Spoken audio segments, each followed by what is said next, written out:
ഇപ്പോഴിതാ സുപ്രധാനമായിട്ടുള്ള ഒരു റിപ്പോർട്ട് പുറത്തു വരികയാണ്. അലഹബാദ് കോടതിയുടെ ഒരു വിധിയാണ് ഇപ്പോൾ ചർച്ച ചെയ്യുന്നത്. അതായത് Allahabad high court gives a major green signal to ATS SIT probe into alleged foreign funding in 4,000+ UP madrasas എന്നുള്ളതാണത്.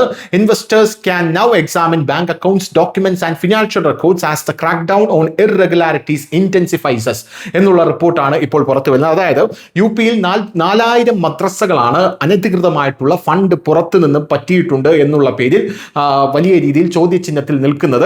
അവർക്കെതിരെ ഒരു അന്വേഷണം യോഗി ആദിത്യനാഥ് സർക്കാർ കൊണ്ടുവന്നു. നിങ്ങൾക്ക് ഈ ഫണ്ട് എവിടെ നിന്നാണ് വന്നത് എന്നാണ് ഉത്തർപ്രദേശ് സർക്കാർ അവരോട് ചോദിച്ചത്. കൃത്യമായിട്ട് അവരിലേക്ക് അന്വേഷണം വ്യാപിപ്പിക്കാനായി അലഹബാദ് ഹൈക്കോടതിയിൽ പോയിരുന്നു സർക്കാർ. അതിന്റെ പ്രധാനപ്പെട്ട ഒരു കാരണം അന്വേഷിക്കരുതെന്ന് പറഞ്ഞ് ഇവരൊരു ഹർജി കൊടുത്തിട്ടുണ്ടായിരുന്നു കോടതിയിൽ.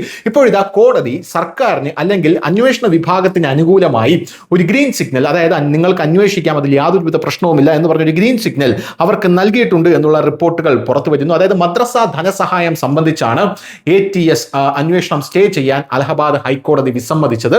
ഇതിന്റെ ഒരു പ്രധാനപ്പെട്ട കാര്യം, നമ്മുടെ രാജ്യത്തെ FCRA നിയമം ഇപ്പോൾ 2.0 ആയി മാറിയിരിക്കുകയാണ്.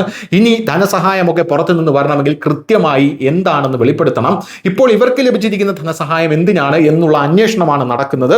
എന്തായാലും വിദേശ ധനസഹായം ലഭിക്കുന്നത് സംബന്ധിച്ച അന്വേഷണത്തിൽ അലഹബാദ് ഹൈക്കോടതി ഇവരെ വലിയ രീതിയിൽ വെട്ടിലാക്കിയിരിക്കുന്നു എന്നുള്ള കാര്യത്തിൽ തർക്കമില്ല. News desk, news Malayalam.